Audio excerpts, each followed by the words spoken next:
네, 특징주로 그 주성 엔지니어링을 보도록 하겠습니다. 주성 엔지니어링 같은 경우에는 이제 그 아시겠지만 일본 규제 관련된 그 수혜주로 부각이 되면서 상승을 했어요. 그러니까 테마라는 게 그렇습니다. 그러니까 짧은 시간에 움직였다가 꺼지는 그런 테마 말고 비교적 장기적으로 움직이는 테마들 있잖아요. 그런 테마가 시장에 형성될 때는 기존의 그 테마 안에 속해 있던 종목만 계속 올라가진 않아요. 기존의 그 테마에 속해 있던 종목이 강세를 보이면서 변동성이 커지는 와중에 다른 종목군들이 그 테마로 묶여서 올라가거든요. 그러니까 지금은 그런 모습이에요. 왜냐면 일본 규제 관련 수혜주에 대한 테마는 강한 테마거든요. 왜 강하냐?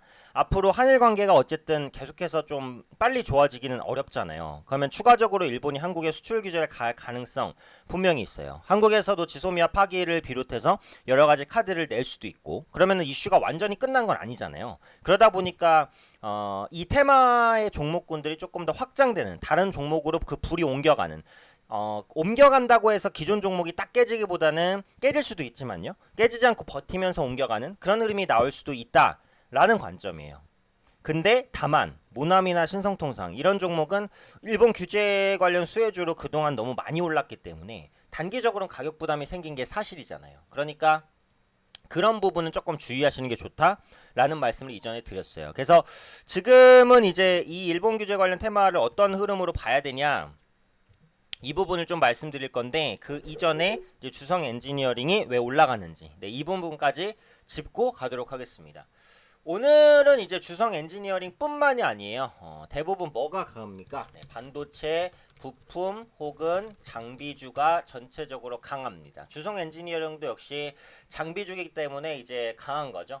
그래서 일본 수출 규제 영향에 따른 반사이익 기대감, 그리고 앞으로도 이제 정부 중심으로 그리고 기업을 중심으로도 그 국산화를 꾸준하게 추진을 할 거예요. 그러다 보니까 이 반도체 소재 관련해서 기대감이 유지가 되는 것이고, 관련해서 장비주, 부품주 이런 것들로 그 모멘텀이 좀 확산되는 그런 모습들이 나타나고 있다. 이렇게 보시면 될 것 같아요.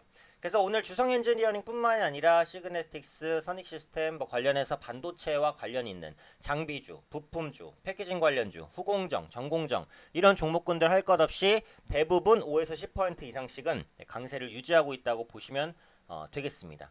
그러니까 결국은 이제 일본이 수출 규제를 하는데, 이 반도체 장비 부분에 직접적인 수출 규제를 안 해도 어쨌든 일본에 우리가 한 대 맞았잖아요. 불화수소 이런 것들로 인해서. 그럼 한 대 맞았으니까 이제 일본과 관계가 만약에 좋아졌다 쳐요. 그러면은 이제 일본 관계 좋아졌으니까 수입하면 되니까 국산화 필요 없어. 이렇게 할까요? 바보가 아닌 이상 이렇게 안 합니다.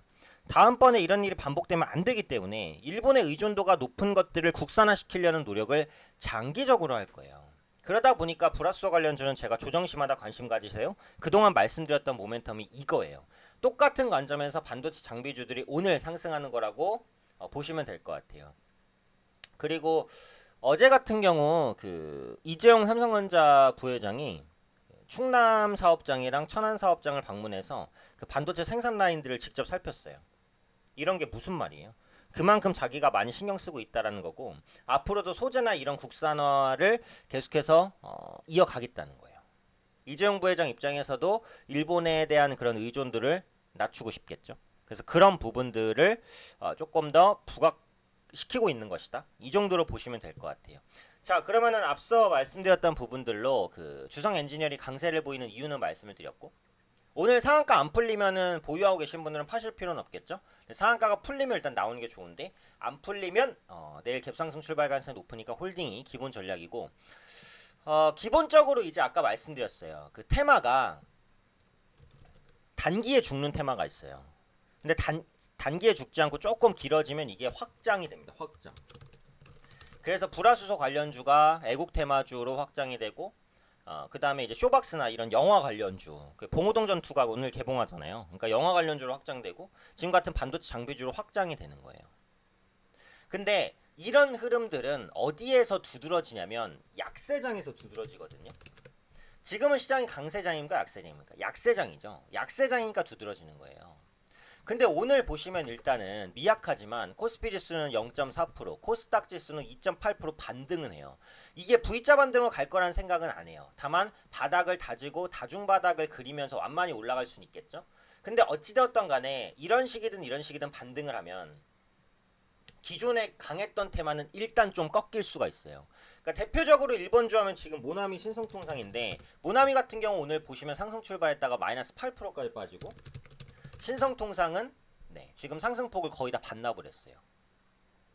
그러니까 이런 상황에서는 제가 분명히 말씀드릴 수 있는 건 뭐냐면, 일본 규제 관련된 종목군들과 시장이 같이 올라갈 가능성은 별로 없습니다. 지금은 약세장이니까 테마주로 수급이 쏠려서 일본 규제 관련주, 애국 관련주가 굉장히 강했죠. 근데 앞으로 일본과의 갈등이 장기화되겠지만, 그럼에도 불구하고 시장이 바닥을 잡고 올라가면 그동안 강했던 테마는 일단 주의하는 거예요. 그게 중요해요. 이걸 반대로 꺾어서 말하면 뭐예요? 모나미랑 신성통상이 본격적으로 꺾이잖아요. 그럼 그때는 시장이 바닥일 가능성이 높습니다. 그러니까 반대인 개념으로 보셔야 돼요. 그러니까 지금 주성 엔지니어링으로 수급이 왔잖아요. 이 수급이 강하게 여기까지 빵빵 상한가 치면서 올라가려면 뭐가 필요하냐? 시장이 계속 약해야 돼요, 사실은.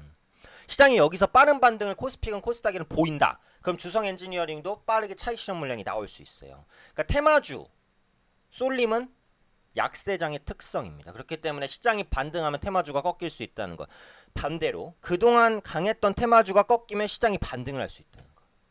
이런 상관관계를 이해를 하시면서 투자를 하시면 수익을 높이는데 훨씬 도움돼요. 그래서 오늘은 주성 엔지니어링 상승 이유와 함께 지금 일본 규제 관련주들에 대한 전망과 시장과의 상관관계, 이 부분을 좀 말씀드리고 싶었으니까 이 부분 염두를 해두시고 투자에 임하시면 좋지 않을까라고 말씀드리겠습니다.